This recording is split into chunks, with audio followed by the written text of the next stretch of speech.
Okay, good afternoon. Today we have a seminar, our first seminar in this class, General Physics, the University of San Joseph, for the guys of the Bachelor in Environmental Science, right? Our speaker is Miguel Angel Martin Contreras. Martin, my grandfather was called Martin, actually. But I always believe it was a name, but there's also a family named Martin, no? Okay. Yeah. Okay. So, yeah. So he's a physicist, an extraordinary physicist. He he took his PhD in Universidad de los Andes in Bogota. Is the best, together with Nacional, the best universities in Colombia. There are two big universities there. Los Andes is one of them. His supervisor was Rolando Roldan. He was my jury in master degree and very nice guy. He was the dean of the Faculty of Science there by the time. But he did a double with Sao Paulo, I think. Federal University of Rio de Janeiro, sorry. And then he took a postdoctoral degree, postdoctoral experience in Chile, no? In Valparaiso, University of Valparaiso. Then after, it was in Brazil again, or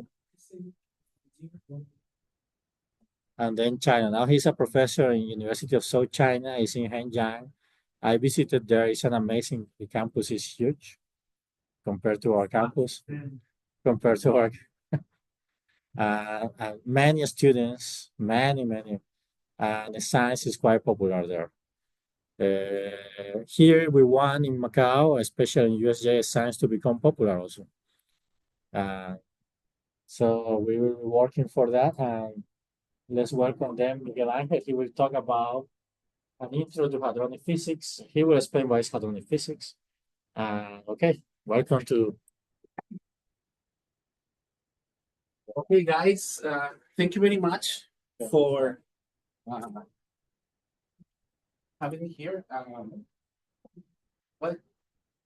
What else can I say about me? Okay, so I work on hadronic physics, especially things related to something very sui generis, that is string theory, connected with this, and also some parallel works in machine learning, because it is connected to how we can compute this. Because the main problem here with not only with hadronic physics, but in physics, in general physics, or in the whole subject of physics, is how we compute the things. And now, since the theories are becoming more and more complex, we need better and better tools. That's why you need to learn things like machine learning, neural networks, things like that. So I think that these four words, neural networks and machine learning, are in the speech of every scientist on Earth in this moment, from biology up to the most randomic science that you want to think. I can tell you that everyone is talking about this. But I just will give you a very ultra specific, naive, if you want to say, introduction to hadronic physics, because it's not my objective to give you the full content, but just the main ideas that you want, that you can understand. That's why I put here this asterisk, because an introduction to blah, blah, blah, man, it's like, I will give you an introduction to South America in 10 minutes. That's nonsense. So let's go. The main context. So we will discuss something connected to physics, because we say that this is hadronic physics. So what is the connection of these two to this wolf idea that we call physics? Then what things hadronic physics used to do? Then fundamental forces, because you are studying fundamental physics, I suppose, general physics. So the connection of the notion of interaction and force is something that is quite important for you. So we will just give small comments about that. Then we will move to the main course of this talk, which is hadrons. And finally, some not conclusions, some challenge that we hope the next generation of physicists should address. This is like the main idea of this talk. Okay, please feel free to ask in any moment. If you have any question, if you say, "Hey, you are going so fast," okay, just make the question. Don't worry. There is no stupid question. All the questions are allowed. Okay, good. So, what is physics? And this is not a rhetorical question. This is formal question. What is physics? What ideas do you have about physics? Best representation. Okay. Representation of reality. Representation of reality. Man, it's so philosophical. Representation of reality. Good. Through mathematics. Okay. Please put some kind of censorship here because I will see something that will put me on the stake. I can edit this. Okay. I know how to edit this. Okay. So math is not necessary to do physics at the beginning. Math is just a tool for physics. It's not the main subject here. Maybe we can do physics without even using math. That is something called phenomenological physics. So, but very good. Yeah, like the past, no? This guy's started. Today, we have philosophical physics, actually. In Oxford, Princeton, they have PhD programs just devoted to philosophical physics, and they are amazing. It's something, if you have time, if you wanna read something nice and interesting, and if you like philosophy, just try to read this guy. It's something amazing. So, any other definition? It's a representation of reality. Good. Okay, that is quite general. But I think that this is a very good one because physics is something that deals of how you interact with your surroundings. That is the formal definition of physics. Across the entire field of study of physics, this is the common thing that you can find there. It's something that allows you to interact. This is the most important word here, interact with the surroundings. And in the case, I think it's quite important to interact with your surroundings. So this is the most general, most naive definition that you can find for physics. So that implies that the fundamental object of study here is the word interaction. So what is an interaction? And please keep in mind this definition here, representation of reality, because it's strongly attached to that idea. So, what is an interaction?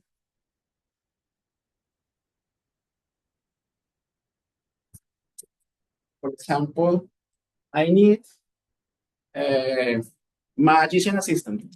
I am the magician. So, who wants to come here to perform a trick? Professor. Okay. So, what is an interaction? Let's play charades. So, what is an interaction? Please. That is an interaction. Why?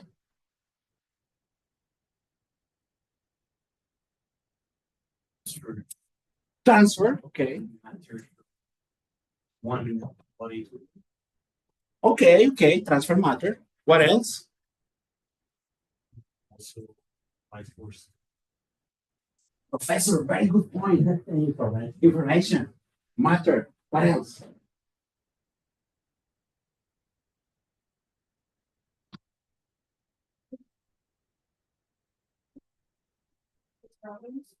Very important. There is a response. Very good.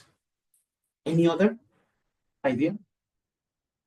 An interaction is the proof that we have to test our surroundings. That implies that there is something that is emitted and there is something that is responded. This is quite fundamental. An interaction implies that there is always an answer. So, if you want to think about classical physics, we can say a lot about it. It is instant, it is infinite range, blah, blah, blah. At quantum level, this will change because, as far as we know, interaction is something that depends on the range of energy. It's not the same situation to think about interactions in this meso scale in which we are living, or for example, at the macrocosmos, or for example, at the microcosmos. There's three different scales there. It's completely different because in this scenario, interaction is something that is almost instantaneous. He notices that that he's receiving something because the connection between plants and brain. But for example, a galaxy that is hundreds, thousands of light years of distance, one between another, takes a lot of time in order to realize and even to respond about this interaction. And the same happens at the, for example, nuclear realm. Any interaction that a proton or a neutron is suffering there takes super short time there, like 10 to the minus 20 seconds or something like that. So that's why interaction is a proof. It's a way to measure, and this is the second word that is important here, to measure something that is surrounding you. That is the main idea of physics. That's why we say that physics study what? Interactions. So that implies that we need to define properly interactions. So after this is Aristotle, and this guy is Stephen Hawking. After 2,500 years of thinking, we realize, and experimentation, we realize that all the forces that you experience in nature can be divided into 4 ones that are weak, strong, electromagnetism, and gravity. But this is more important. This is something that goes deeper than just say, there are 4 interactions. These forces classify our universe because, let me tell you something very interesting. How do you realize that there is electromagnetism in your daily life? How you can say, oh yeah, there is electromagnetism here. So thanks God for the electromagnetism. How do you realize that?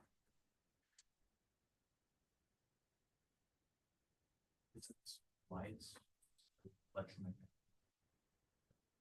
Okay, so we need electricity to realize that? No, light from sunlight, for example. Any other? The totally random machines in residential home. For example, who wanna give me 5? Please. Art. That's what it's good. That is electromagnetism. Why? Okay, because that hand, my hand, are composed by Professor. Atoms, molecules, etc. Exactly. And of course, actually, the space between atoms and molecules, there is a empty space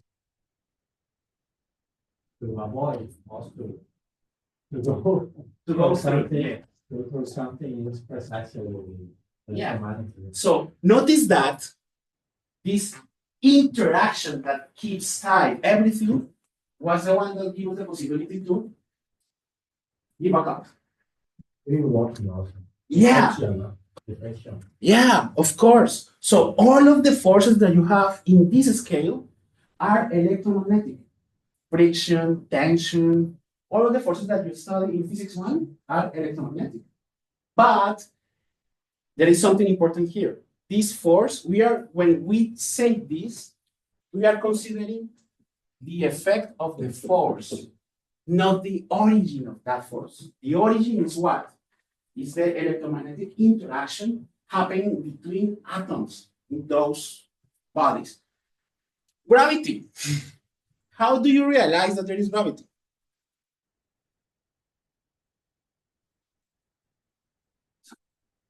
When you fall from the bicycle. Everyone, when look at their knees, can observe how gravity works. Because when they were kids, I can say they just fall when they were starting to walk. And that was gravity. So for us, gravity and electromagnetism are forces, interactions that have been present along all of our history, from ancient Sumerians up to now. But now we were able to describe this formally because we use math. But in the past, they knew that these things were existing. So that's why these forces are something special. We know that this defines the mezzo scale where we live. Mezzo means in between something. And this is the scale where humans live. However, there is a macrocosmos also. Sun, stars, planets, and this can be also partially described by this idea or this idea, just because we have Newtonian physics. However, if you increase the distance and you don't consider anymore stars or planets, but you have now galaxies or bigger structures like attractors, things like black holes, things like that, you need a different approach. But there is no two different theories. There is two different approximations to the same object. This is the most important. We only have one gravity. The difference is the scale which gravity acts. That is the difference. So, how we realize that there is a microcosmos? It's easy for us to see that. Have you, and this is not a philosophical question, have you experienced microcosmos anytime in your life? If you say yes, amazing, man, because I have. Yeah, you can say, but I have a microscope, atomic force or atomic barrier microscope. I use it and I observe something. Yeah, good, but you are interacting through something. You didn't interact by yourself. That's why these two forces remain hidden for humanity almost all the history of humanity. Because nearly in the 20th century, we were able to see these forces thanks to the quantum mechanics. Before quantum mechanics, it was totally impossible to even realize that these guys were existing there.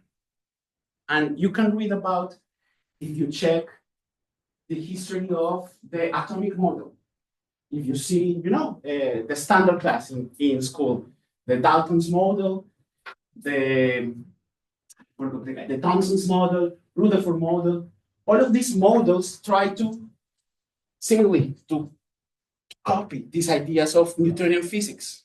However, from Bohr's model up to the last one that we have, which is something quantum mechanical, the nature is not classical anymore, it's something else. And that something else is called quantum physics. And the main difference in order to classify these two guys is how we consider the objects in these two branches. In this branch, the objects could be punctual. That's why you consider that a cow is just a spot in this, a dot in this whiteboard. However, in quantum physics, you cannot say that. In quantum physics, it's not a point, it's a probability distribution. So the math and the physics phenomenology behind these two systems are totally different. That's why we need to develop more math in order to see this. and quantize these objects, okay? So the other thing that we need is in this scenario, it's not necessary to talk about a mediator, something that is carrying information in order to say that there is an interaction happening in some region of the space. In this, we need a mediator. There is someone who spread the rumor, and you say something like, I will throw this, and someone says, hey, be ready because there is a pen running towards you, and just keep it. Okay, good. This is just because you have a mediator. And this mediator implies that the interaction has a finite time. So this finite time, this mediator here implies that these forces here are short range forces. So these forces are enclosed to be in the interior of atomic nucleus. That's why we never observe this. And then you will say, why weak, why strong? Easily, because electromagnetism is a very strong force if you compare with gravity. Otherwise, our matter will be just mixed up just because gravity. But have you ever wondered why an atom like ferrum, iron, it has 23 protons? How this nucleus could be stable, tied up, attached together, and they don't split up? Can you say why?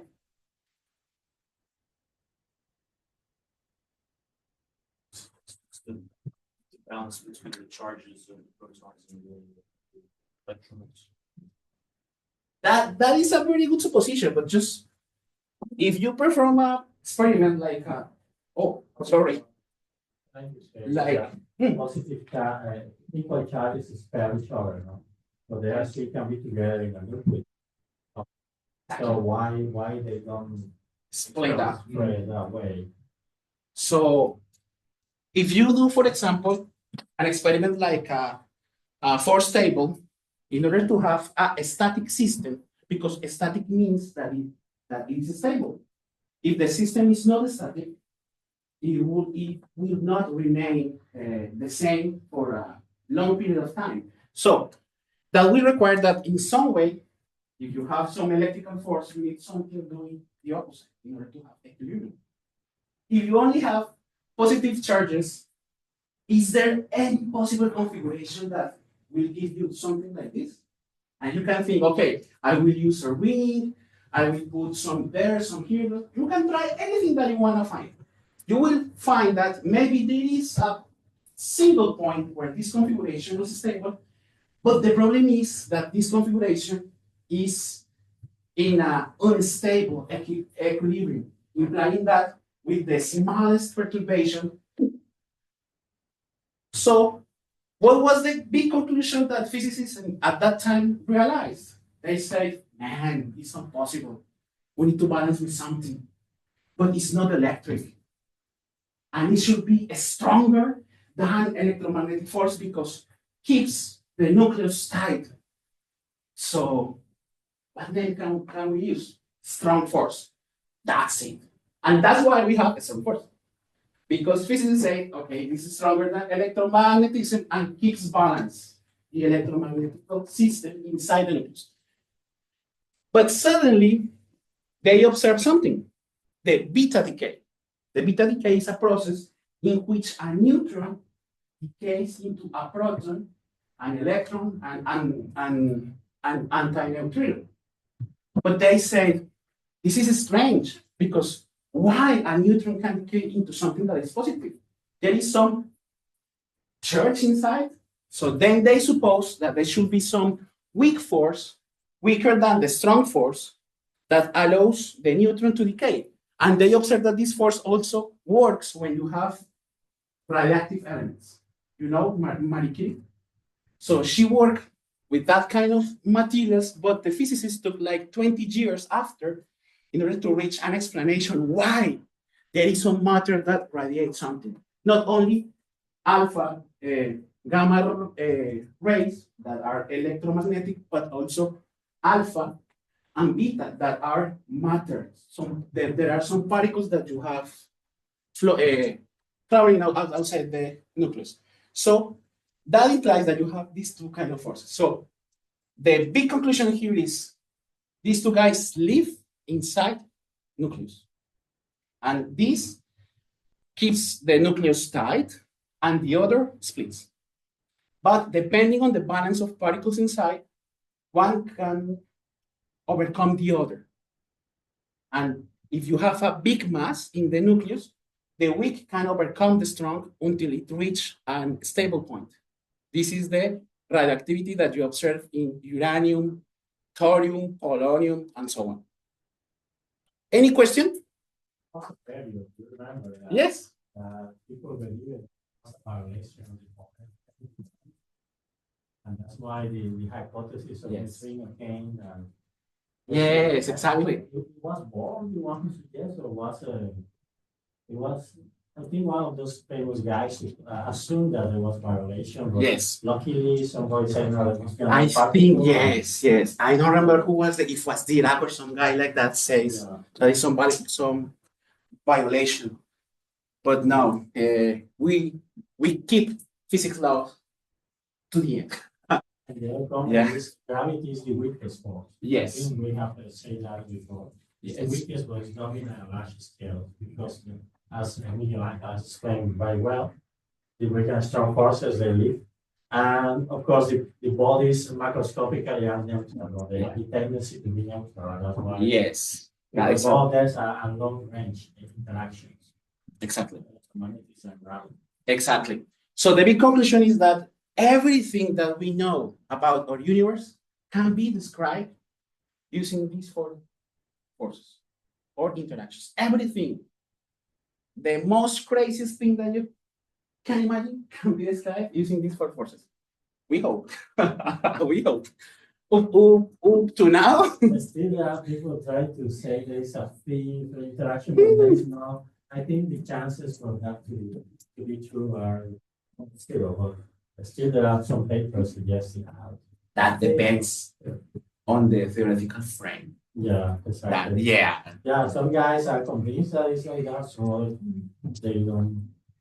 We say that an elephant can be seen as a horse if you see him long enough. Yeah. But when you are getting closer and closer, maybe you can see that the elephant is not an elephant at all. Some horse, some cow, or something like that. Something quite different. Yeah. That is something that we call the experimental window. We depend on how the experiments are well defined. If the experiment is well defined, we can make a distinction in between. Otherwise, we just have suppositions, educated guesses, as we used to say.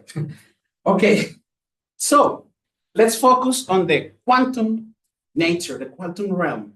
Nowadays, people have this on mind, that this is the quantum realm. No, this is very nice, but it's not true.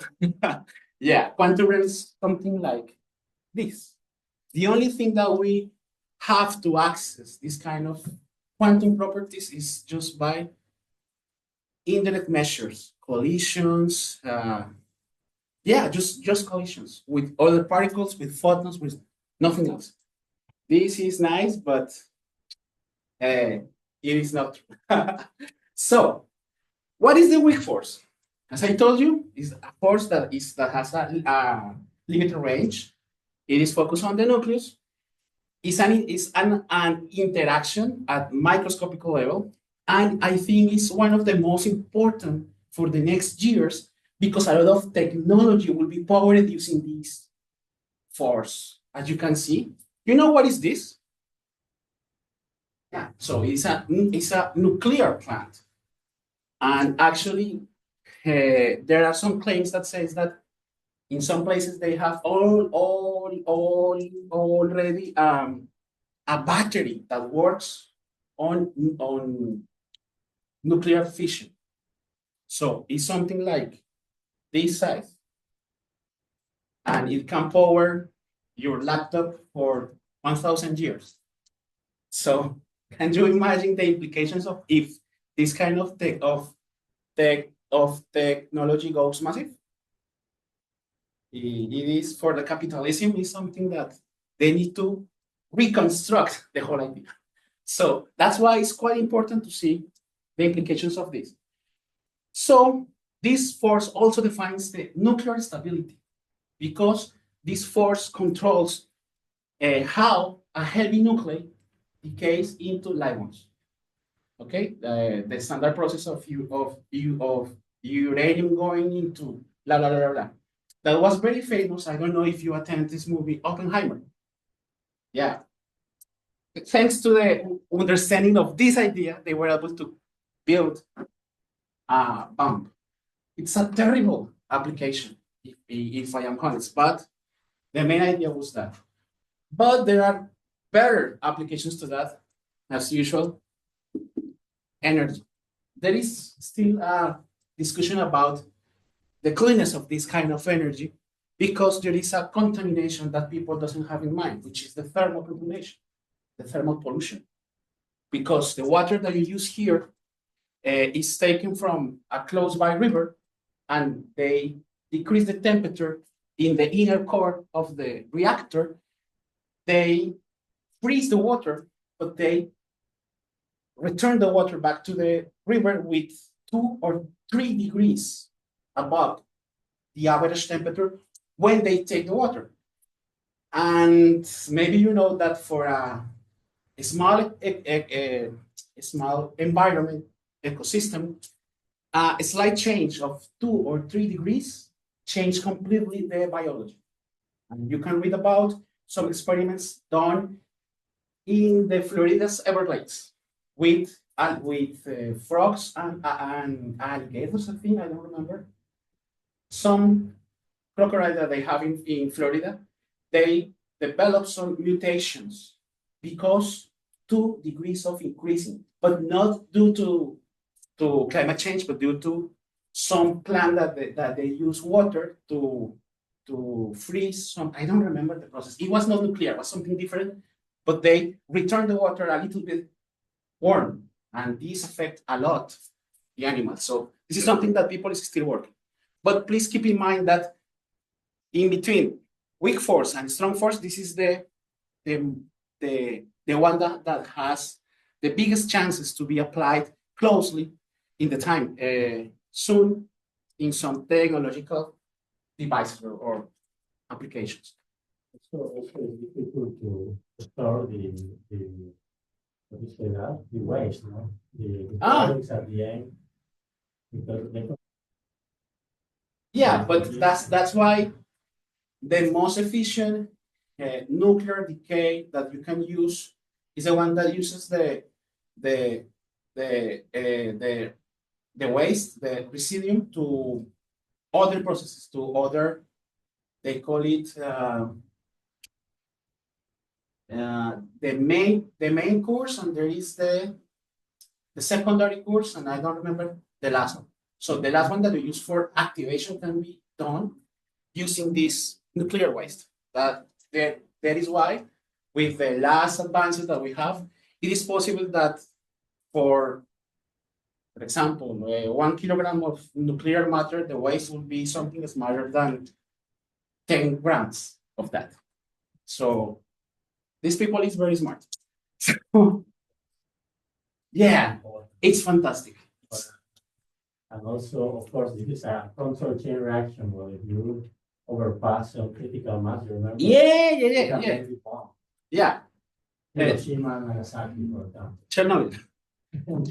This is the main reactor here. So these are the control bars.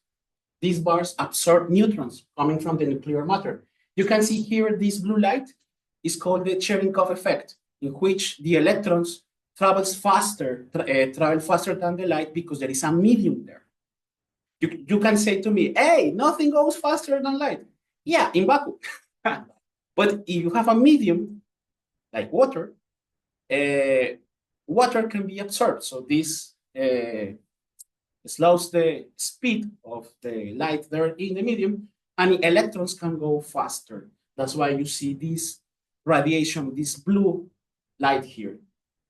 If you don't have a good mechanism for this, if the control bars are saturated faster, meaning that you are reaching this critical mass limit, explodes. Yeah, that was the problem at Chernobyl. But nowadays, there is a lot of control about that. So don't worry, you can live next to one of these things and nothing happens. So, I put this lady here because thanks to Xianxiong Wu, Madame Wu, we were able to understand really the meaning of weak force because she developed the experimental methods to test how this weak force appears in nature by studying hadrons. So I think she was one of the most important women in physics in the first 50 years of last century, Madame Wu. So go to Wikipedia and do some research. Okay, strong force, my work. So as I told you, strong force is something that is limited also to the nucleus, but it is connected to how we attach particles inside. Those particles inside nucleus are called nucleons, proton and neutron. But under this strong force, proton and neutron are the same guy. That's why we call it nucleons. The only difference appears when you have electromagnetism, because proton has charge and neutron doesn't have. Okay, that's why. But both feel strong force. That's why we call it as a set like nucleus. So these are the fundamental blocks, the Legos of matter. All the matter that you can observe in the universe, you, me, professor, everything here is done with hadron, with these nucleons, everything, and with the inner blocks that nucleons have inside, that we will see are called quarks. And the theory that describes all of these particles is called the Standard Model of Particles. Okay, this is the most important idea. There is a theory that describes this, it's called Standard Model of Particles. Good. So the main characters here are quarks, which are the guys that feel the interaction, and the gluons, which are the guys that transmit the information. Those are the mediators. So all of this standard model has all of these particles here, as you can see. So this is very good, very instructive. Do something that I forgot. I have something here. Yeah, but I don't know where it's my. Yeah, I have your own process. yeah. I will listen.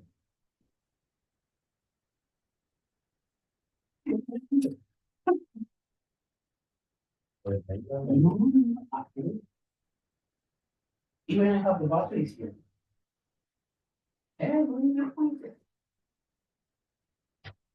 Ah, the pointer is here. Sorry.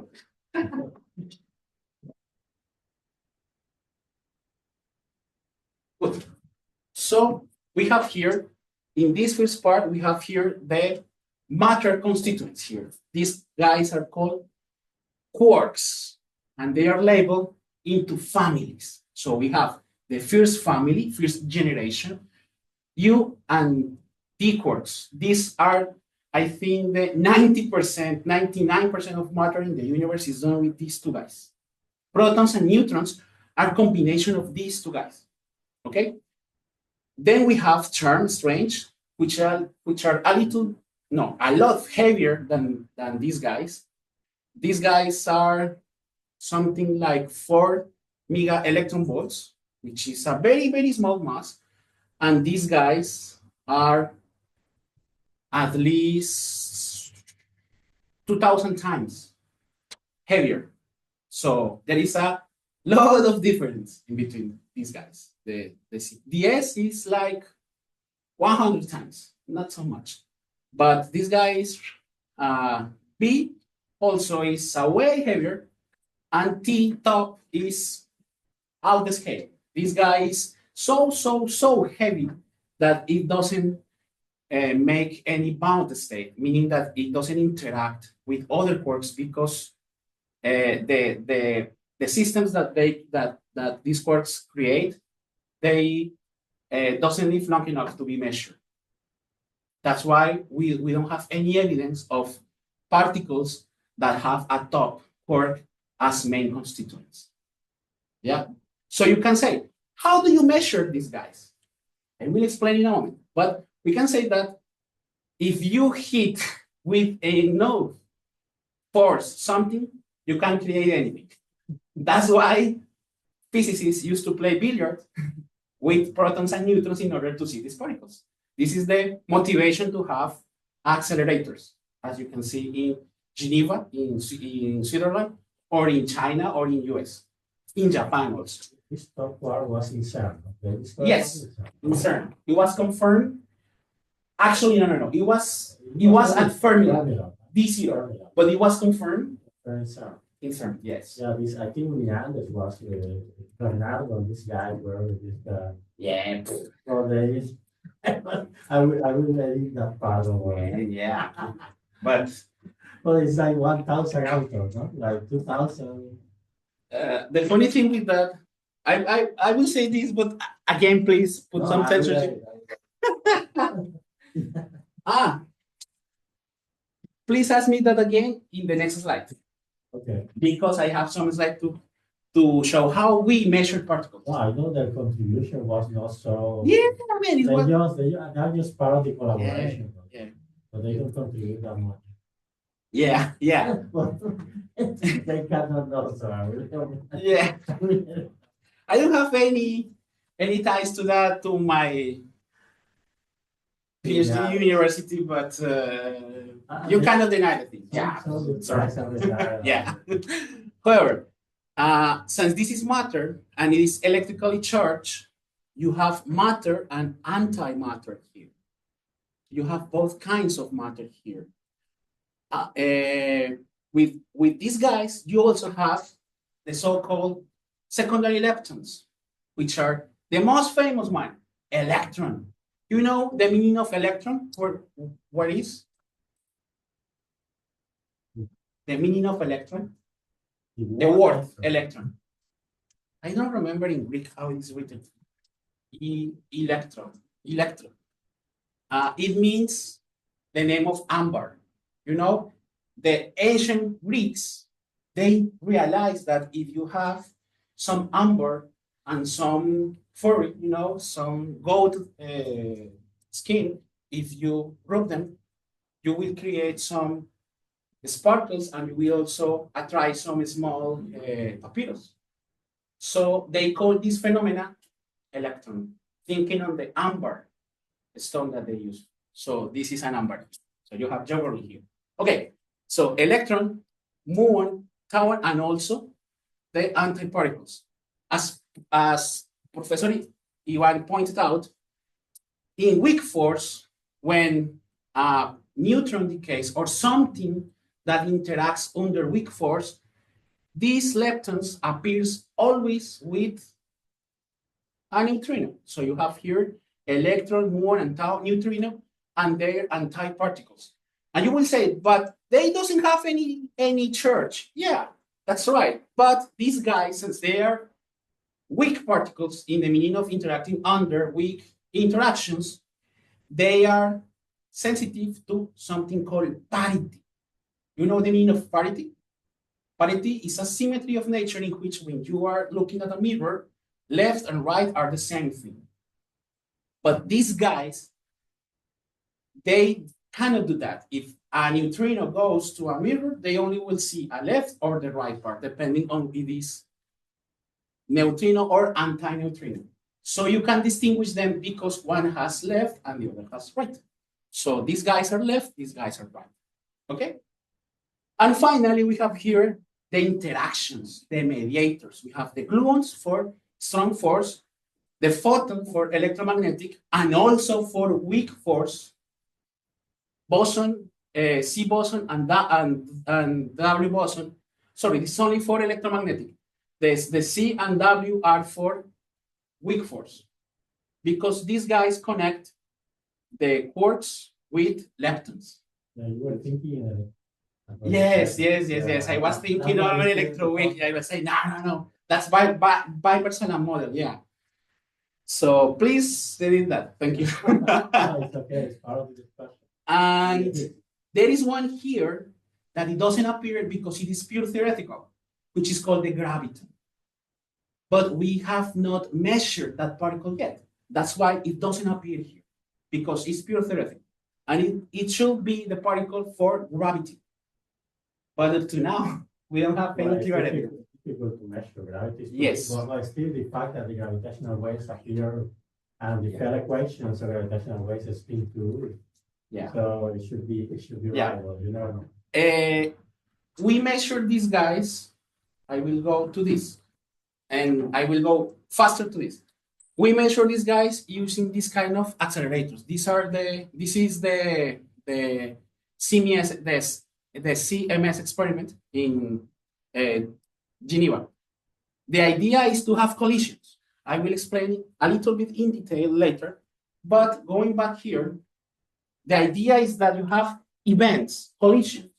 So you have a plot like this usually, events, and you have here, for example, energy, collision energy. It doesn't matter if it is center of mass, transfer, that doesn't matter, just energy. So the idea is that you need, if you have something that happens for low energy, you will observe that there is a peak, like you have a lot of events there. But for some specific systems, maybe in order to see, if you want to see something, for example, like the top chord, and the top chord lives here, the probability to see this guy with these energies is almost zero. You need to increase the number of events, implying that you need to increase the energy in order to see the guys. That's why we construct bigger and bigger accelerators. So if you increase energy, then you can see the whole picture. And then you can say, there is a particle, there is a top chord, there is something. With gravity, in order to increase this, to see something, this line starts here, and it will finish maybe at Beijing. Yeah, can you dimension that? If the line starts here, in order to see a peak like this, the energy, the amount of energy plotted here, starts here and goes in a straight line, towards Beijing. Can you imagine? It's a lot of energy. That implies that you need to collide a sun towards a sun, reaching velocities close to the speed light in order to see something. So, I am not that better, so I don't have that kind of ability to do that. So up to now, that's why we don't have any evidence direct of this guy. The closest one was given in 2017 with the first picture of the black hole and the first evidence of gravitational waves. The problem is that with gravitational waves, the graviton contribution, because this kind of things is a summation of many contributions in order to have this peak. The graviton contribution is something that is smaller than 10 to the minus 3%. So it is impossible to see at that level. You require more and more and more energy, and that implies more and more and more data in order to see these things here. That's why accelerators works with big data. You need a bunch of data in order to see these guys. And you can imagine the noise problem that you have there, because at low energy, you have a lot of physics that you need to take out in order to focus on the thing that you want to see. So doing physics is also a computational problem at that level. I think you know what is noise. Meaning noise is something that you have a signal. For example, you want to start studying something like this. So this is the main behavior. The noise will be something that do something like this. Yes, okay, some kind of useless information you have to Yeah. take out. Exactly. So you need to subtract that from your background. The problem in order to do that is that you need to know the physics tied to that background in order to subtract the signal. With this kind of new physics, we don't know that information. That's why it's not so easy to see new particles, new things in this kind of experiments. We need to increase the energy, implying that we need to create a bigger machine. Let me tell you that LHC is the biggest machine built by human beings on Earth. It has 27 kilometers of diameter. It's a circle. You will see a video. It's a tourist attraction. Some people go for tourism.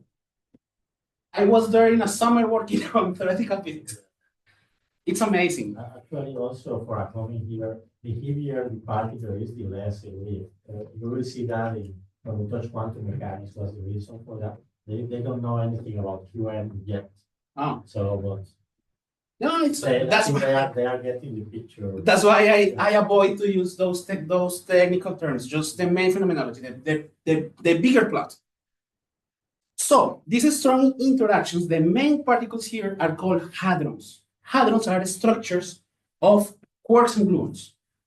Up to now, we were able to see mesons and baryons. These are the expected states coming from the standard model of particles. But now, thanks to better experiments, we have exotic hadrons. I work in that thing, which are states that do not belong to this categorization here. They are not mesons. They are not baryons. They are something else. What kind of something else? We don't know. We are still working on that. But these guys have an identity, a very clear signal of identity defined in terms of the mass, the number of quarks, the angular momentum, the spin, which is some intrinsic quantity there inside that is like a fingerprint, electrical charge, and so on. So when you discover a new particle, you need to give this information. Otherwise, you cannot say that this is a new particle. You need to say, if you say there is a new particle, let's call it Goku. This particle Goku is at this energy and has this mass, blah, blah, blah, blah, blah, blah. If you don't have that information, because how we validate things in science? With experiments. If I give the information of the new particle, any guy on Earth can go to a different accelerator, turn on the machine, just do fine-tuning, look in that energy and see the particle. Otherwise, that new particle was a statistical fluctuation, a burp or something strange. Nomus was walking there, or Sauron or something did something strange there. Yeah, that is the thing that we have in science. We need to do check, and the check is done if you are able to replicate any experiment. Otherwise, it's not possible. Maybe we can explain how many is the quantity. Yes, yes, there is a picture here. Yes. Yeah. So the most common are mesons and baryons. Mesons have two quarks, 1 and 2, with the particularity that it should be quark and anti-quark, because all matter is not sensitive to a strong force outside the nuclei.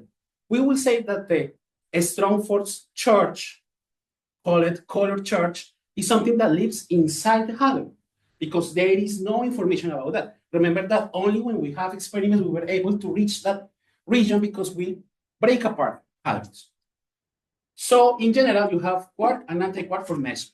For baryons, you have 3 quarks, with the constraint that the color of the structure should be white or colorless, because if you have color here, implies that this structure interacts under a strong force. And as we say, it's not a macroscopic force, it's a microscopic inside nucleus. That's why these structures should be colorless. This is the main idea behind here. And using math, this is super heavy to do. You need something called group theory in order to do that. But it's not the point of this talk. So yeah, it's something that requires a degree in math. So quark and anti-quark. And the other structures that we can have, the exotic ones, for example, here, are things that are still colorless, but have different configurations. Instead of having, for example, 3 quarks, it can have 4. Or for example, these lines here, these curvy lines, are gluons, are representation of gluons. You can have, for example, a ball made only of gluons, and that thing is called glue ball. And it has been measured. We have like 10 different candidates of this kind of thing. So these guys are not supposed to be in the theory if we follow the standard model of particles. But we have evidence that these guys exist. So the big conclusion is what? We need to improve our model in order to include these states. This is the frontier that we have now in hadronic physics, how to include these guys in the big picture. A question. Experimentally, tetraquarks are already confirmed. Yes. Pentaquarks also. Okay. Yes, Right. because as I told you before, any of these guys have a fingerprint, mass, spin, angular momentum, blah, blah, blah. There are allowed values of these quantities if these guys are mesons or baryons. If you measure these things and they and if the outcome is different from the expected ones here, is this guy. That is the big conclusion. That's why we have at least 25 states that we know, already we know that they are exotic. In comparison to 500 states that we know that they are standard particles. But this, and they are more appearing and appearing and appearing. So you mentioned the colorless, no? Yes. Maybe we can explain why it's color charge. Yeah. The color charge can be understood as the intensity of the strong force, in the same way as electromagnetic charge is responsible for the electromagnetic force. But here there is a difference, because since these guys are confined, very important word, if you have a quark, you have an anti-quark here, gluons are something that can only live in a certain region of space, implying that this is like yeah, I forgot the name even in Spanish. Yeah, the elastic, yeah, but the spring, yes, spring, yeah, resorte, yeah, spring. I even forgot in Spanish. So that is the main quality here, because if you have the same structure for a charge, for example, you have Q and minus Q, the thing that you will observe is the lines going like this, but you have lines going like this also. Coming out the positive charge, going into the negative one. So this is the main difference. That this implies that in any region here, you can measure the electric field of this configuration. But for the quark, for the color charge, if you have a detector here, you won't see anything because the force is inside that thing. That's why we say it is confined to be to the size of the hadron, particularly 10 to minus 15 meters. You have a question? Okay. Yeah. No, it's okay. Just a comment. I mean, Sure. Historically, it's interesting. This color charge was postulated initially. I think Nambu or other guys also for saving the spin theory in statistics, no? Because these guys are fermions. Yeah. That's an interesting part. And yeah, there's something else like for There is a historical background here where in the 50s, a lot of particles emerged from all of these experiments. In those days, they have a machine called cyclotron. There was an accelerator of table size, like this size. And they can accelerate electrons and may collide towards protons, for example. And then they observe pions, counts, rows, mesons, things like that. So those guys were these here. The big question was, what about these guys? These were totally unexpected. So for at least 20 years, the explanation of why these states appeared was dark. No one has a plausible idea. The guys that came with these ideas were Nambu, were Murray Gell-Mann, and Feynman. The three of them independently say that maybe there is something there that interacts in a confining way. This is the origin of a string theory also, because this behaves like a string. So, but later it was proven that it's not the right path to follow. Maybe. Yeah, Maybe. Yeah, exactly. Actually, you mentioned something interesting. This glue balls, no? Glue balls. Well, the glue balls are the mediators of the strong interaction in the same as photons. I think we mentioned that part we mentioned in the introductory lecture, I remember. But the photons, they don't interact with each other. Yes. That's the difference. That's why they cannot make. Yes, exactly. That's a very important. Yeah, I omit that. Sorry. Very important. Gluons interact between them. Photons do not. This is very important. That's why the field lines of electromagnetism are open, because photons do not interact between them. If they were allowed to do that, we won't be talking here today because matter cannot interact together because of that. See, this is very important. Thanks to this, we have matter. Otherwise, yeah. I think that there will be not even a rational being to explain that because it's not possible to have matter clusters with that kind of theory. Yeah. So experiments. So this is the facility. This is just one picture of one of the most famous accelerators, even it appears in a movie. In a lot of movies, I think. But this is the CMS. This guy was used to measure. One of the things that they were used to measure was dark matter, Higgs. But the important thing for me here was heavy meson physics. So the idea is that you have all of these guys are detectors here, detectors in a nano scale. So there is no thing to compare here, but as you can see here in this picture is the schematic of this piece here. When they are working, they close this. This is just for maintenance. And the particles, they travel across this pipe here, as you can see. And the idea is that they collide, and all of these trackers, that is the name of the devices here, are able to create an electrical signal telling that in this coordinate, because all of the detectors are a distribution on space, and when something is happening, that detector turns on, telling you that something crosses here. But the problem is that the quantity of signals is huge. It's something that we are talking about terabytes per second of information. Can you dimension that? It's a lot of information to process. In terms of big data, this is the wet dream of those guys because they have a lot of information to process there.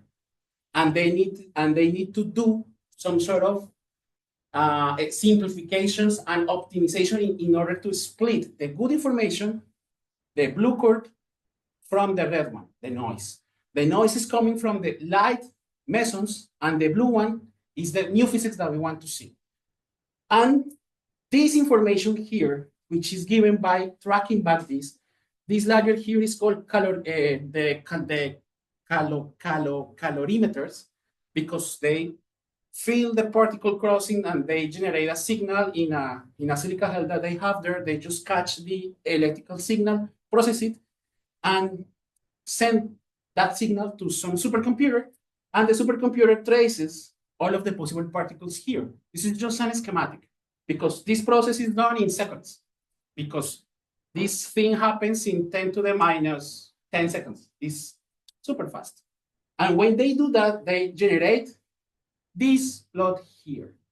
Events, the same here, in terms of energy. So they can realize that there is something happening because appear some small peaks here. So what is the thing that they do? If they observe that there is some peak here, they increase the resolution, implying that they perform again the collisions, focusing on this energy only, in order to broaden the pictures like this.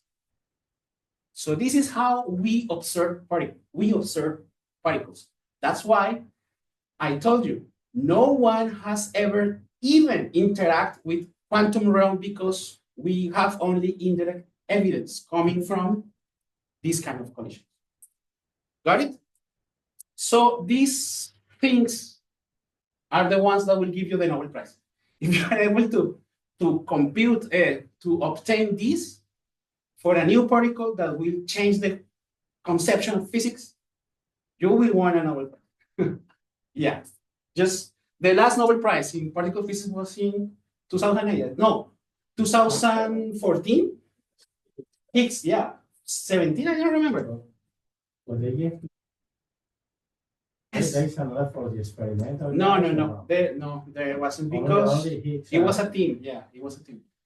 Yeah, so yeah. So. Well, they didn't recognize the guys you mentioned. Of course, yeah. And this will be translated into this, an spectroscopic table. This is like a chart of the particles. So this is given in terms of mass, this is angular momentum, and this is the map for particle physics. We know if you say, we are looking for something that is 3 pg with 10,000 mega electron volts mass. It's something that is around here. Because that is the outcome that you produce when you have this kind of things. How do you measure spin and those quantities? Because spin depends on the rotation, on the coupling towards magnetic field. So if you have some magnetic field in the background, you are able to split the signals, and you can say this spin is that quantity, this spin is. But this happens in the experiment in seconds. This is something that the number of blasts that are happening there are thousands in 10 seconds, because they did something like beep, beep, beep, beep, beep, beep, beep, beep, beep, beep, beep, colliding, and collecting data. Regarding Los Andes, due to the collaboration rules, in order to be part of this collaboration, you need to pay money, because the construction of this guy is quite expensive. Actually, 1/3 of the energy of Europe is used when this machine is turned on. So just guess. Yeah, Greenpeace, they hate us. The experiment view of Fermi Labs, they are charging $3,000 annually to whoever, Yes. individual researchers who want to be part of that Yes. experiment. So here, how much do Uniandes pay for that? Do you have any idea? That is top secret, but It has to be an astronomical. now like $1 or $2 million. Not so much. Not so much. $1 to $2 million. Man, for me, that's my lifetime money. But for a university, for a private university, $1 to $2 million. Okay. Card, Visa, or MasterCard?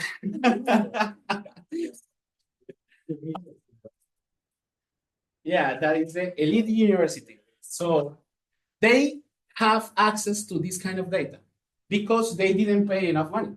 For example, Princeton, Harvard, Oxford, they paid tens of millions of dollars. That's why they receive, oh, this, we need to analyze this part, we need to analyze this part, this part. And of course, the best data stays at CERN. So because they need to justify the budget, you know? Remember that behind all of this magical doing that is physics, there is management, there is business. Because you can say, okay, you spend a lot of money, a lot of energy. What are the main outcomes of this?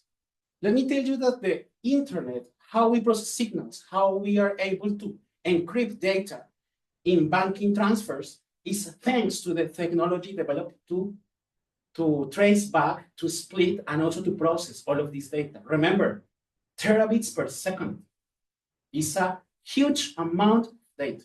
It's a universe of data. You can stream on that data. It's super big. Of course, the data analysis, the amount of people involved is also. Yeah, but man, okay. Can you censor again, please?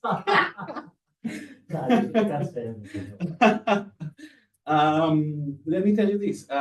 Most of the work is not trying to fit something or to reconstruct something. It's confirmation work. So they have a tendency, and they just are looking for. They already know which energy they should. Not only the energy, they know the parameterization of these kind of things. So they are just testing. If using different models, they have the same information. Okay, the same outcomes. Meaning that all of this is done, maybe you have heard this word before, Monte Carlo simulations. It's a specific algorithm in math, in computing math, that allows you to do stochastic and statistical calculations. So if you want to do analysis on market, how I forgot the name of that. But for example, how is the behavior of New York stocks, I think is the name. How this works. Okay, you use this kind of math in order to do predictions of how this market will behave. Yeah, all of that computing comes from this. Before Fermilab didn't charge money. I just remember they started to charge just now this year. Yeah, exactly. Enrique told me.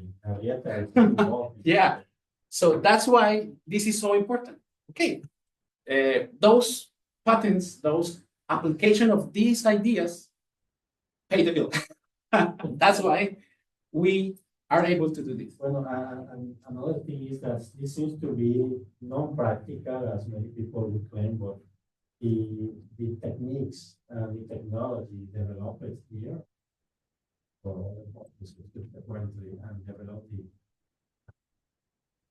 And as you know, the understanding of the universe itself seems to, for many people, seems to be, no, this is not useful. But actually, this is what brought us to this commodity and this comfort zone which we have today. I always try to emphasize that physics is very useful. So, okay, you have a video? Okay. Yes. So this is LHC. So as I told you, it's a ring. Please pay attention to the sizes. It doesn't sound this volume. It doesn't. No. Okay. It is a funny animation there. This has a circumference of 600 meters. Did you imagine that is like a small football field? Small. This is the smallest one. This is just for pre-accelerating. This is just for heating matter, because you have atoms. So you need to split the nucleus from the electrons. So you apply here magnetic fields in order to do electric fields in order to do that, and magnetic fields. And then you have nuclei and electrons. And then you can use electrons to do any other thing. So you just reconduct that to other disposal. And then you have protons here, and they will move towards the big one, which is, notice, this guy has a circumference of 6.9 kilometers. Bigger than this stuff. Yeah, of course. Easily. Easily, man. But 7 kilometers. I don't know. 10 blocks, maybe 10 blocks in a, no, no. It's way bigger. Yes, yeah, because this is 7 times 3. This is 21. 21 kilometers square. I don't know, sorry. Yeah. 21 kilometers square. So this is Macau. The new accelerator of China, what is the circumference they are trying to derive? I don't remember the date. I don't. Bigger. No? It is bigger, yeah, in Beijing. It should be. It is expected to be operative in 2015. 2050. 15. Yeah. So in this, the energy is this energy. It doesn't say anything to you, but let me tell you that this is 80% of the speed of light. So this guy goes faster. It's super faster. But it is not enough because we need to go faster. They have two different bunch. This guy here is called a bunch of particles. They are circulating there, but usually you don't have just two, you have thousands because you do multiple collisions. So because it's not so, I think it's stupid just to turn on the machine to do a single collision. You need to do thousands of collisions. So then when the energy is reached, you go to the main ring here. This ring has 27 kilometers. So you have Italy and you have Switzerland here and a little bit of France even. So it's super big. And please notice, this is 99.999 the speed of light, percent of the speed of light. So this is super fast. Here, this is like a reservoir here. So they keep the bunches here. When they need, they just put it in the big ring. And they have here the detectors. They have Atlas, Allies, LHAB, AC is here. And this is CMS, the one that I showed you before. So they just put these guys to move in some point where they need to perform the collision. This is the pipe inside. Man, I love the graffiti. Yeah, so the pipe is amazing. So yeah, Switzerland-France border. And these are the variants. How you can realize that this is a variant? The color, one thing, but the other more important. How many quarks are there? 3. So it is a variant. Remember the theory of color. What happens when you mix blue, green, and red? What color do you have? White. That's why the quarks there goes in that color. The quarks there go in that color. Because remember that the whole structure is what? Colorless. So blue, green, and red. So this guy is flowing towards, this is the detector, and look what happens. So they meet in the middle part of the detector. This is CMS. They have all of the possible trajectories, all of the possible collisions. The calorimeters are capturing all of the information. The green squares there are the calorimeters tracking back the collision. So since this is in a deep, you can trace back in space and also in time the collision. So you have all of the possible data to say that this single ray was due to a specific collision. That's why we can say that we have this kind of part of plot here. And actually this blue line is the thing that I was telling you. If you trace back every detector here, you can say that here you have, this is called sparking. So you have some spark here, some spark here, blah, blah, blah. So you can connect and then trace back. And you say this particle was Goku particle. And you can say that one of these peaks, because you have a lot of collisions, because you can say this could be some statistic thing. Maybe someone just bird inside, and this thing appeared. Yeah, just try to do some experiments, maybe thousands of experiments, to see that this is not a statistical deviation. It's something new, it's something really related to a new particle. That is called a statistical support. If you have, suppose you have 100 events, and this new particle appears in 970, it's a new particle. Remember that 1,000 events, and you have 971 related to this blue thing, is a new particle.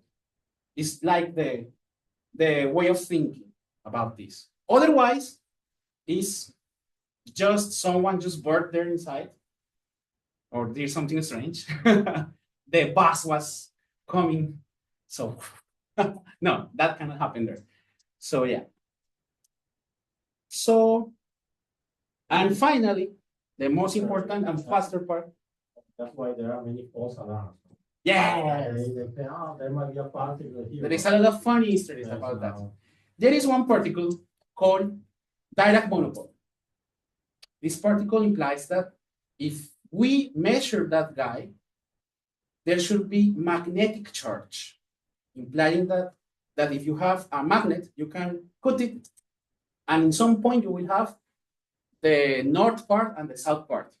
But we know that it's not possible. So maybe at atomic level that could happen, say the guy. And he performed some experiment and he saw some kind of plot like this. And he said, oh, this is a magnetic monopole. So he shared the paper and everyone was, oh my God, magnetic monopole. So everyone was trying to look for this guy with that configuration in a similar machine, and no one observed nothing. Which year was 1970 something. So the poor guy, his academical career finishes. Yeah. Have you seen Big Bang Theory? There is a chapter in which Sheldon is in a contest with the PMS group. So since he wants to compete alone, his partner is the janitor. And I remember that the janitor says, I was a physicist in the former Soviet Union. Yeah, that guy was the guy who observed the Dirac monopole, because after that, no one hired the guy in academy because that is a huge mistake. And that is, yeah. Imagine the worst thing that you can do, that you will be expelled from your family. Yeah, this was 10 times worse. experimental? Of course, man, yeah. Everyone says maybe you were drunk or high when you do that. And that's another comment. Actually, in Dirac's mind, because Dirac was the one who connected the magnetic and the electric charge, the magnetic monopole, he claimed that he could justify the quantization of the electric charge via magnetic monopole. Yes. So if they exist, because nobody knows, nobody has observed, they have to be very heavy, because they're unstable. Yes. In very short time, Yes. otherwise we have this. Yes. We have seen. That's why we need experimental resolution, meaning that you need a bunch of data, not only two.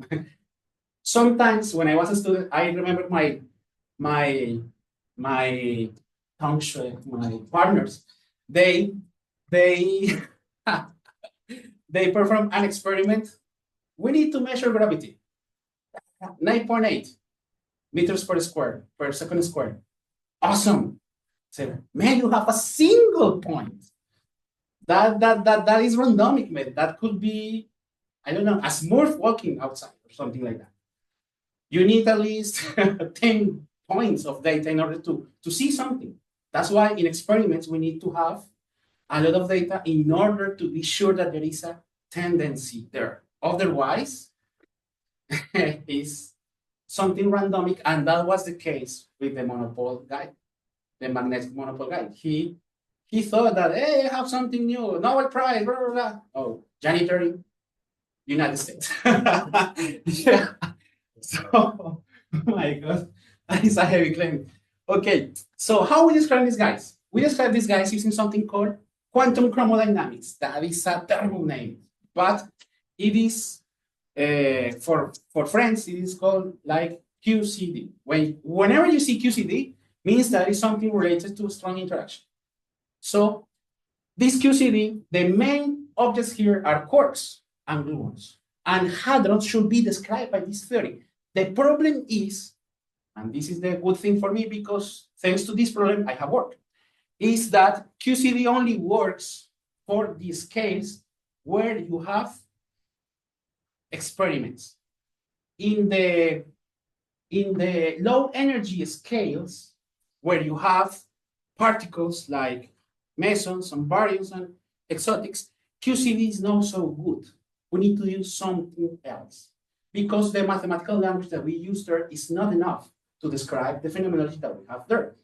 So we need to develop new tools in order to do that. So a lot of theoretical physicists are working on how to describe these kind of things using different tools aside from the mathematical structure that QCD has. But QCD is a nice guide for us. We try to aim to QCD and have a target, okay? So this property of QCD working at very high energies and not working at all at low energies is called asymptotic freedom. It's the main characteristic of QCD, along with the existence of bounded states of quarks and gluons called hadrons. So the two main characteristics of QCD are asymptotic freedom, meaning that quarks in the scattering limit, where you have experiments, behave almost like free particles, and the existence of bounded states, protons, neutrons, pions, called in general as hadrons. Keep that in mind. So the thing which I work in something called holography. So what is the first idea that you have on mind when you heard the word holography? Yeah.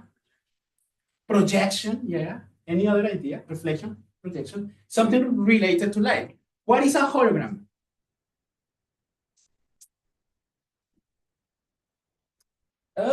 Yeah, could be a three-dimensional projection in how many dimensions?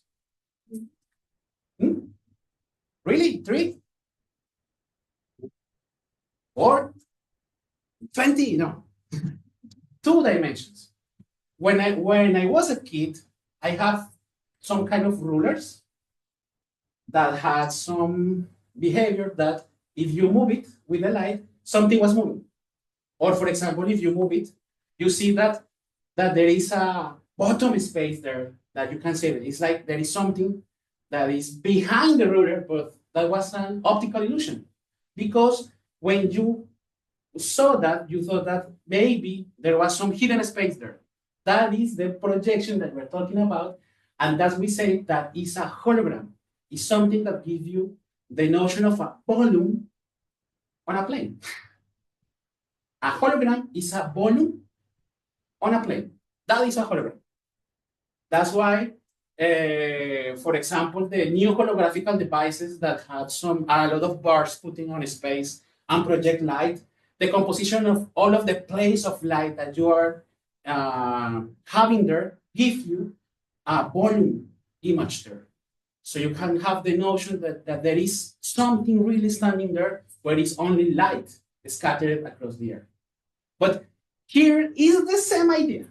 The same idea is that in holography, we have something called the holographic principle that says that if you want to see the physics in a volume, you just need to study the boundary.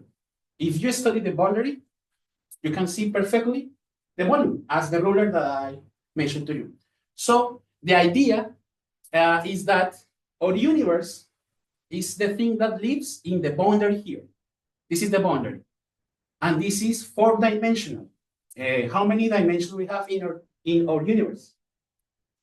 This is a question that splits families. How many dimensions do you have in real universe? You say 4. Okay. At least. That you can measure. That you can say, if I perform some measures, I will really observe this kind of, okay, you say 4. Any other call? 3, 2, 1, 0. We are dots living in a dot. Professor Ivan is just a smile, just smiling there. Everyone says that 4. No one says anything. 5. You say 5. Okay. Professor Ivan. Okay, you know the answer. You know the answer. Forget my question. But if you say 4, which are those dimensions? Which ones? Can you measure it right now? 3-dimensional space. Uh-huh. I think there's no debate about that. Yeah. And Very good answer. We have at least 4. 3 in space, 1 in time. Actually, when you have a date with someone, you say, okay, let's meet at 6 p.m. in MGA Macau Casino. If you don't say the time, it could be any day of the week. If you don't say the place, it could be anywhere. That's why we have 4. So these 4 dimensions are the boundary. And the bulk, the volume, is 5-dimensional because we need to include an extra dimension in order to have this hologram. And we will say that our universe is a projection of a 5-dimensional hologram. This is the main idea behind holographic principle. And this is applied to everything from hadrons to sandwiches. So yeah, there is a theory about holographic sandwiches. But I can tell you later. But with this idea, we suppose that hadrons live at the boundary, and the thing that I will use to describe these hadrons live at the bulk, and that thing is a gravity in 5-dimensional space. And this is a string theory. So that's why we use a string theory to describe hadrons here. So it's a very crazy thing that works very nice, but it has to be improved. We have a lot of work to do. And the main idea was given by this guy here, Professor Leonard Susskind. He announced the holographic principle, but the first realization, mathematically speaking, using string theory, was given by this guy, an Argentinian physicist called Juan Maldacena, which is at Princeton in this moment, an Institute of Advanced Studies at Princeton. This is a very nice guy. And the other who was working with him at the time was Edward Witten, the only living physicist who won a Fields Medal. You know what is that? Fields Medal? It's the Nobel Prize for mathematicians. You can only get if you are younger than 40, I think. Yes. If you are older than 40, then you have to be younger than 40. Ed Witten is another wet dream for physicists because the major of this guy was history. And he said, man, I am too bored doing history. I will do something easier. Let's do physics. So this guy goes to Syracuse University and he did everything, PhD, blah, blah, blah, in less than 2 years. And he got his PhD with a lot of publications. He developed a new string theory being a PhD student in 1978, something like that. And then he moved to other branches. And he, at that time, when Witten was a student, there was a problem with string theory because there was like 8 different formulations of string theory. So people say the string theory is the wrong way to describe the universe. And this guy proved mathematically that these 6 different ways of work on string theory are the same thing. But when you look from different sides, so there is some transformations using the formal language of mathematics that connects these 6 string theories between them. And he proved it, and he called it M theory. And for this amazing thing, he won the Fields Medal in 1990 something. But he published this in the middle of the 80s. I was not born yet. Yeah. That guy was amazing. How many dimensions are required for unifying the 6? 11 or 10? That depends on how you define supersymmetry there. It could be 11 dimensions or 10 dimensions. depending on if the supersymmetries are on the worksheet or they are on the bulk on the bulk space. Well, once they are speaking. Okay. Yeah. Right. Yeah. So these three guys developed this, and this theory, the most incredible achievements of this theory was the first prediction of something called the quark-gluon plasma, which is one of the most important hadronic structures that we have now, because this is related to the origin of the universe. The quark-gluon plasma instead was the early universe before the last scattering region, which is, I don't remember, 300,000 years after Big Bang. After that, this is the famous CMB. More or less, yeah, 380. Yeah, he knows more than me about that. Yeah, more Yeah. or less like that. So Before that, we don't know any. Let's say Very- all the information we have. Yes. For Yes. universe is after that time. Yes. Before that time, it's convection. yeah, exactly. So a nice thing with this was that, like 10 years ago, there was a paper in Science Today that says that black holes, these big structures with gravity, were observed inside superconductors. And everyone was talking about that. And the thing was that they were not observed.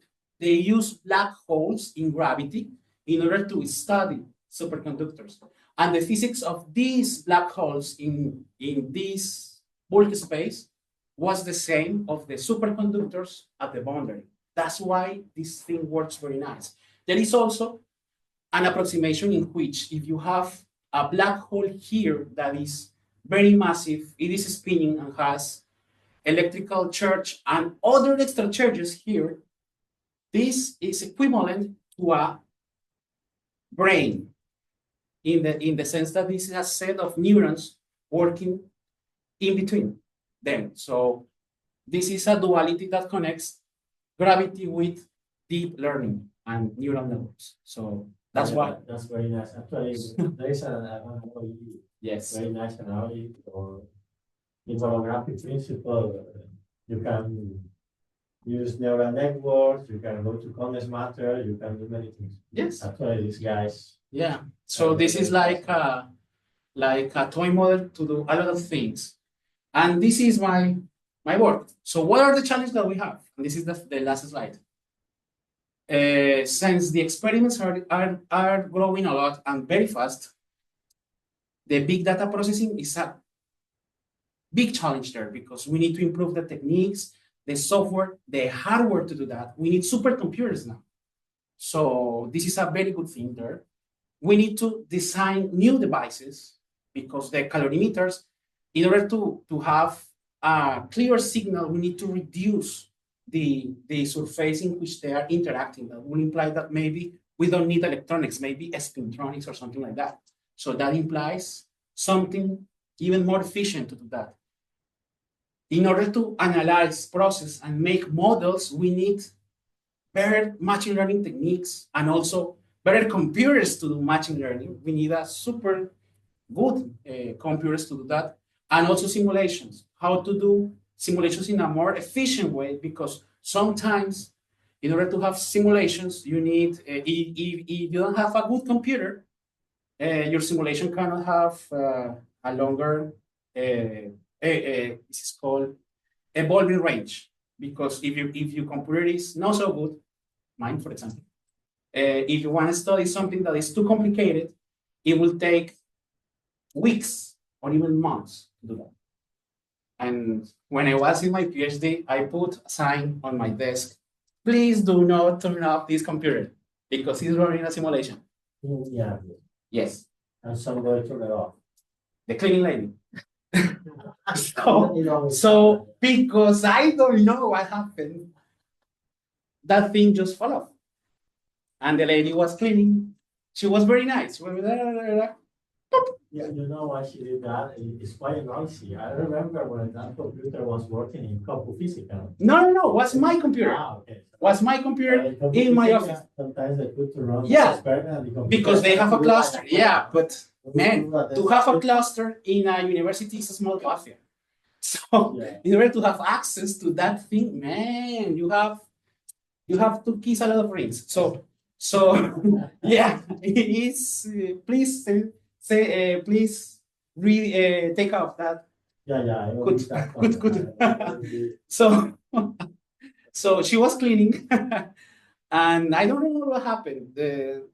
I don't know. Maybe it was the plug or something. She moved something, and it just shut off.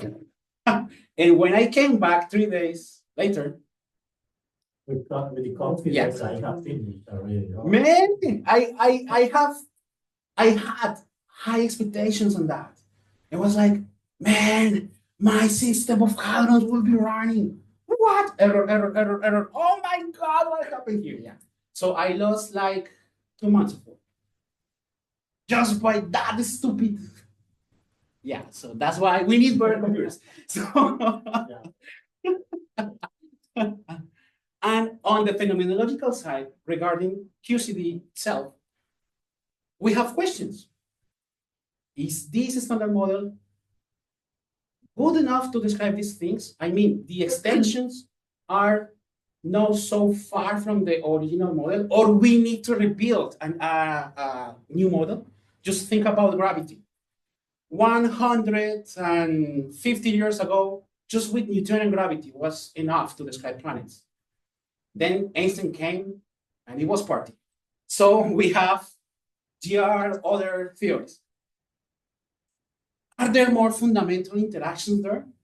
I mean, there is a fifth fundamental interaction there? We hope no. But we were talking about that. yeah, we were not talking about that.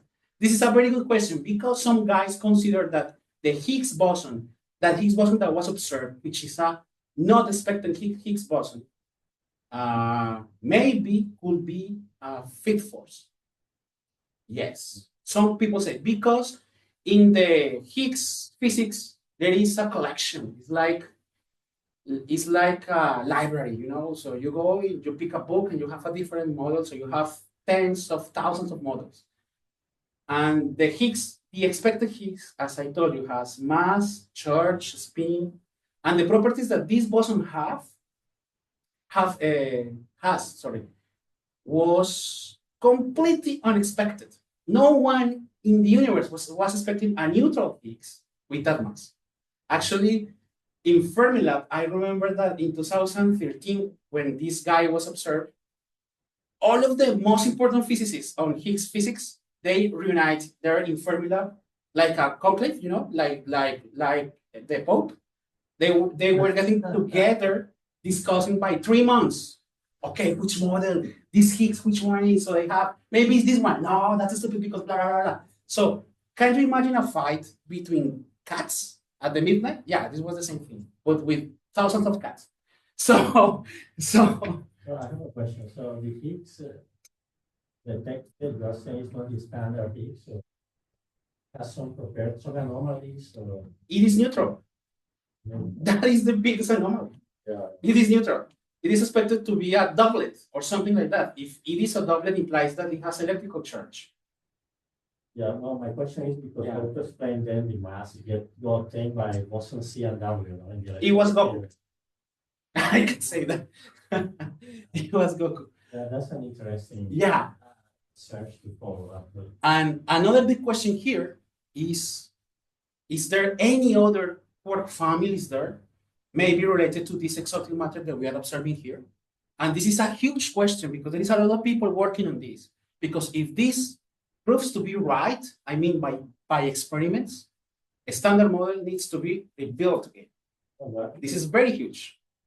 If this happens. That's true because I think all the quarks that they are supposed to be discovered in the standard model have been discovered already. Yeah. So some new quark appear. But the standard model, we really know is failing because, for example, the neutrino mass. It is possible. The standard model assumes that the neutrino is massless. So, it is possible to have here a fourth family. It is possible. It is possible. The problem is that when you try to mix all of these 8 particles, new states will appear.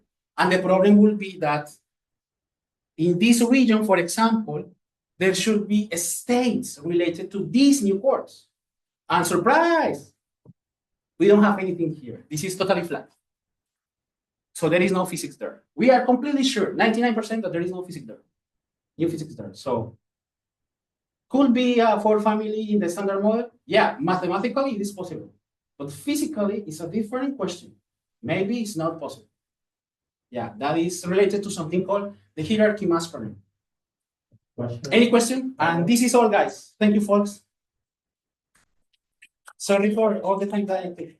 I have a question. Sure. I have questions, but I would like the students to ask her if they have. Yeah, feel free to do any question. Questions are points, remember. Are you rich doing this? No, I'm not rich. Next question. If we really wanted to instead of trying to recreate like that amount of energy that you said that we would need to actually detect gravity, wouldn't it be easier to just put sensors next to a large body with a huge mass that bends space and time? Very good question. Because even at those scales, imagine the biggest body that you can have on Earth. Suppose Everest, something like that. That kind of matter is nothing in comparison to Earth's mass. Just to put in a context, the sun mass, for example, the sun mass is something that has 10 to the 27 kilograms. Earth mass is something that is 20 to 10 to the 24, I think. Right. So Everest, this should be 10 to the, I would be generous. I don't know, 10? And maybe I will be exaggerating. So as you can see, there are 14 orders in between. So any possible effect due to gravity is screened by this huge mass here. And imagine the sun, because all of the interactions at this scale are Newtonian. So that implies that anything related to gravity, which is at quantum realm, meaning that is short distance and huge energy, is totally invisible. You cannot see that. That's why you need to collide this mass against similar mass at 3.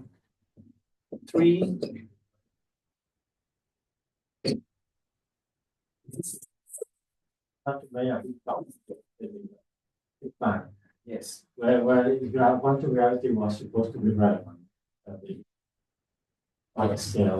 That's why with gravity waves, it is possible when you have these supermassive structures, 27, this symbol means solar masses. So if you have something that has 27, I think, collided to something that is like 15, you can have the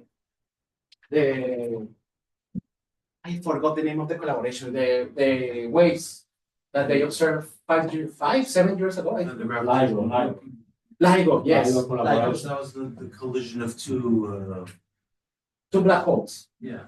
But this happened long time ago. Years ago. So because it takes everything, time, it takes time to reach. Everything we're receiving is from the past. Yeah. And there is a problem with that. You remember that I told you that in this kind of experiments we need resolution. So suppose that you have a telescope outside, like DRW, I forgot the name. The last big telescope. No, the next one. James Webb. No. James Webb telescope. This is the best one, but the resolution is still not so good. Even though that we have confirmed a lot of things, even though that the age of the universe could be improved, we still need a lot of data, meaning years of data, in order to find events related to black holes colliding. Because the probability to observe these guys should be high. The problem is the data that you require to observe that. That is the big problem. And if you need a lot of data, how long do you need to observe in order to see the event? Because you are receiving the light. So you are you are having something like this, like some spectral decomposition. And when you analyze that curve, you can extract the part which is related to gravity and say, oh, this was due to a collision. Actually, you never saw the collision. You saw something like this, a spectral curve. Black holes, we would never see it anywhere. No, it's possible to see. Actually, there is a picture. There's a picture of black holes because there are some particles, of course, the particles which are dry around the black hole. You can just see Just above the horizon. yeah, about the horizon. Have you attended Interstellar Moon? Yes. By Nolan? That black hole is the closest one to a physical one. And actually, the software to do that black hole was done by one of the Nobel Prize winners, Professor, I forgot his name. I have his book name. Forgot his name. Actually, all the physics of that is right except Yeah. the end because the So end. yeah, No, yes. the end is From the moment they enter the black hole, it's even the end is holography. The end is The end is It- something it- like holography, yeah. which we don't know yet if it's right or. Please do not go with a physicist to watch the movie. It's a terrible idea. And by then I was in Fudan, I remember, and all the physicists went together to watch it. I didn't go with. I was in Brazil, man. I went with my friends from two different universities. I remember that we were like 20 people in that cinema room. And after that, we went to a pub and discussed like for the closing time, the last call time, about the physics of the movie. And everyone was focused on the final part. As we say, that's completely stupid. Yeah, just amazing. Yeah. Well, I see the time direction, these kind of things are true. everything else. Actually, Yeah. The different points of the universe, the time flows differently. That's probably Because time is something that is local. Yes, that is one of the most impressive outcomes coming from relativity. Is the time is local. So Well, about the graviton issue, I just have a comment is the equation describing the gravitational waves, which is my favorite. If try to quantize because we don't have quantum gravity, or if you make the analogy is an equation of a spin two particle, and the only particle which match will be a graviton. So that's why we believe strongly now the discovery of gravitational waves enhance that belief that their gravitons must be true. But the science don't accept anything unless you detect directly, and gravitational waves itself was discovered in 1974. I mean, by Paul Taylor, you remember? yes, Because the rate of decrease of the yes, binaries coincide with the Yes. rate of emission, and that's only possible if there were gravitational waves. But we wanted to see it directly. If no, we don't believe it. That's why made science so then demanding. I think that phenomenology is not quantum. That's why you cannot say anything about it. You can conjecture, but still it's not quantum level. Yeah. It's classical. There are millions of gravitons. Suppose But you don't know. suppose that you have a line of people, and every person in the line has some information about gravity, and everyone has mass, the strength of interaction, all the possible information that you can have. And depending on the position in this line is how easy you can start that information from a given experiment. Suppose collision between black holes. The guy who has the information about graviton is into the 60 places in the line. So can you imagine how long you have to walk in order to reach that guy? Yeah, that is the main problem. That's why we need to improve the experiment.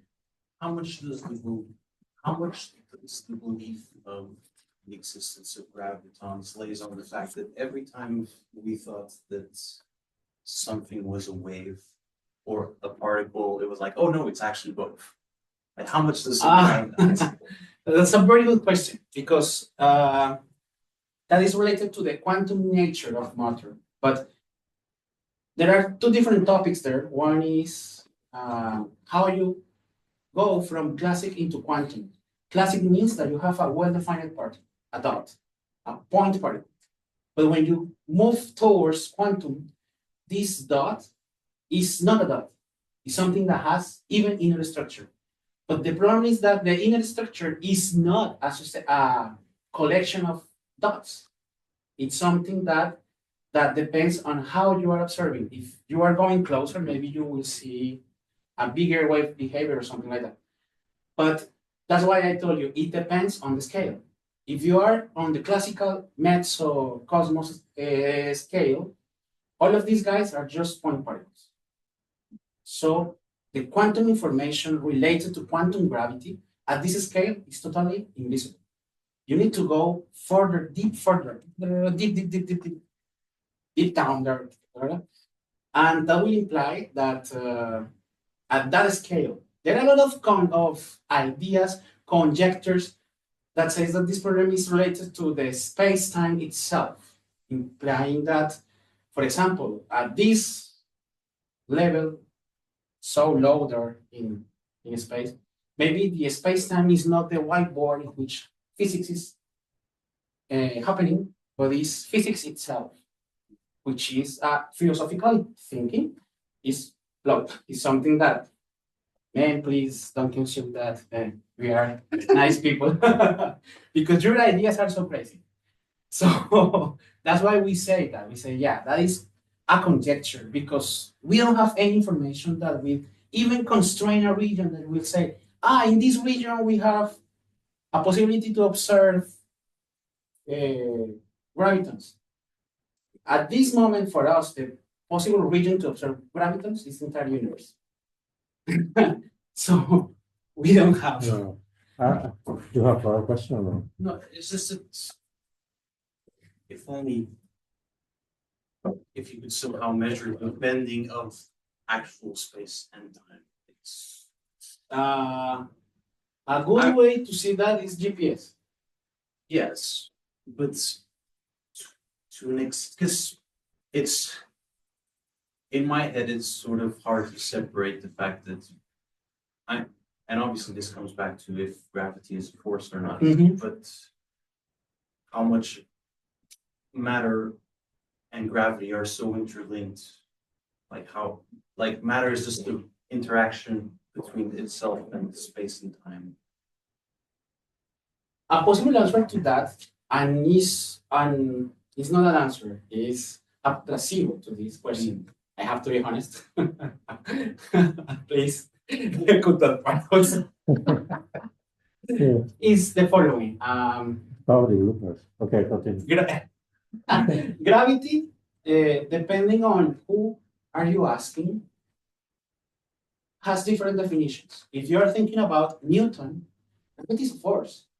And if you want to design a rocket, it will work nicely and very good. If you want to design, I don't know, a bus here going from Macau to Zhuhai, it will work nice. But if you change the scale, gravity also will change by itself. Einstein came 100 years ago and said, no, gravity is not force. It's some deformation of space-time itself. And this thing works very nice for the macrocosmos. But for the microcosmos, it's not good.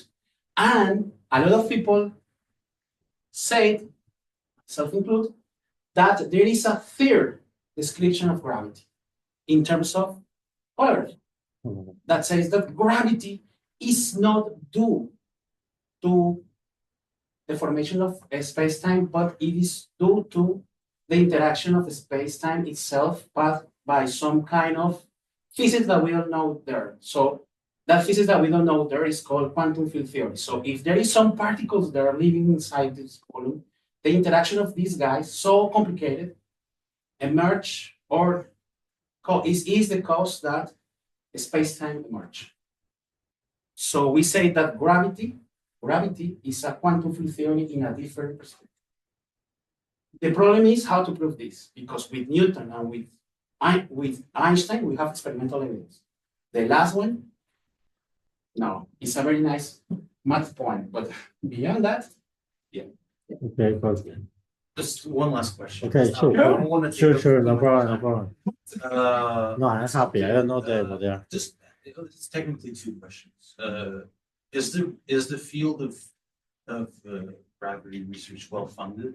And if it's not, or if it is, no, sorry, if it's not. You mean funded? If it's well funded, and if it's not, I mean, because obviously if we can control gravity, in a sense, and this is a very big, Yeah.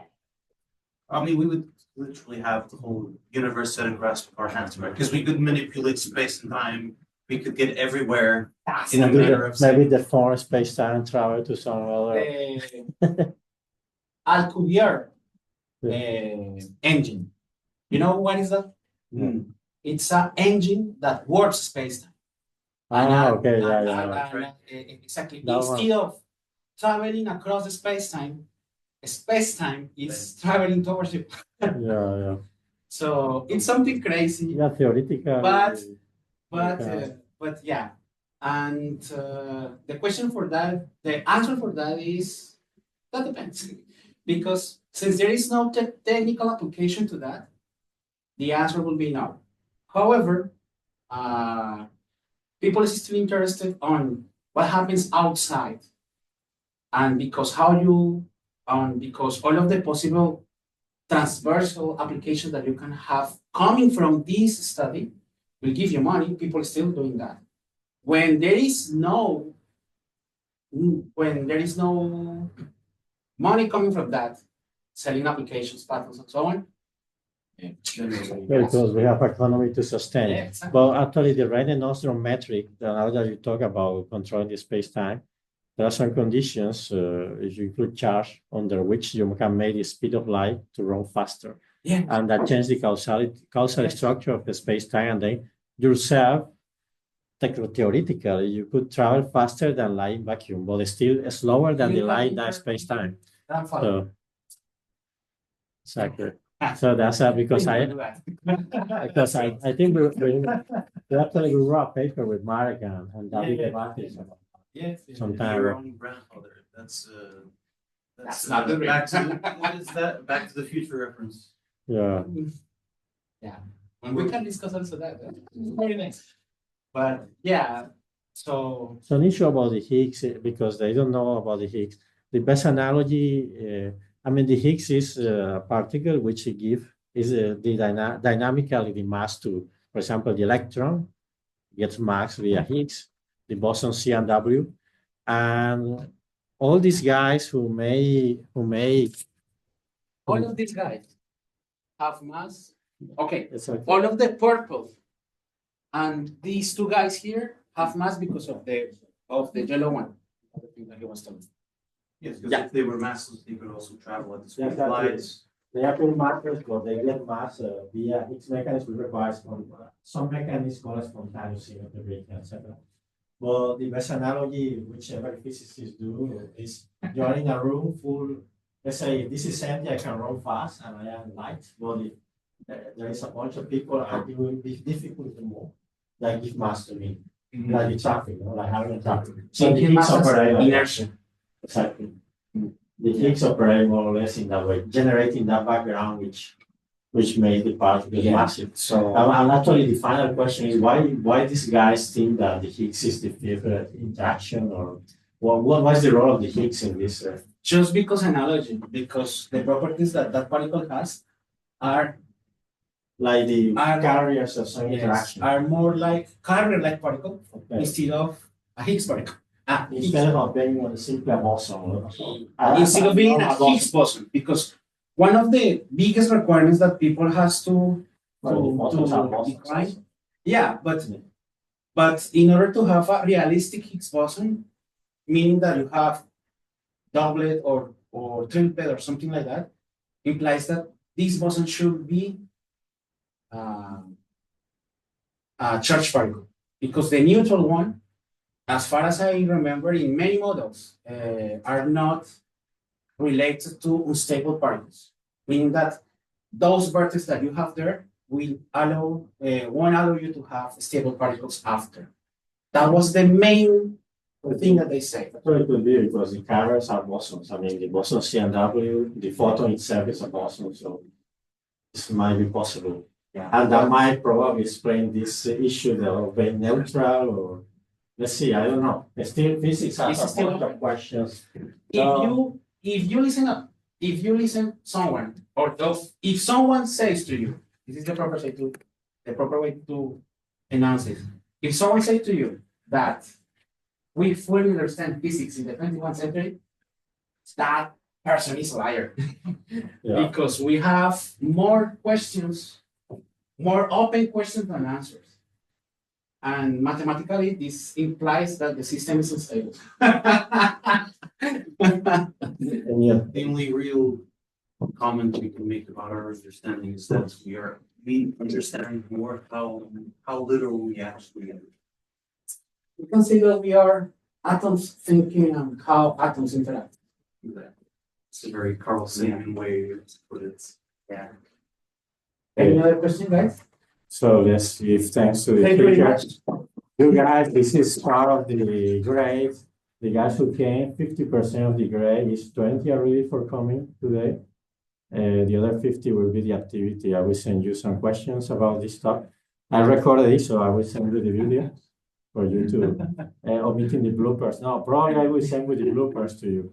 Maybe we can take a group photo here before leaving, and then you can leave because I know you didn't have breaks. Sorry, I You just. didn't have any breaks, so you can leave early. Sorry. Uh, I got No. exactly about this.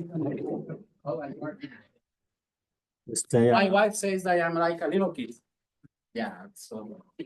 I don't know if this. And the funny thing was that we are just discussing physics. We put into the equation pop culture.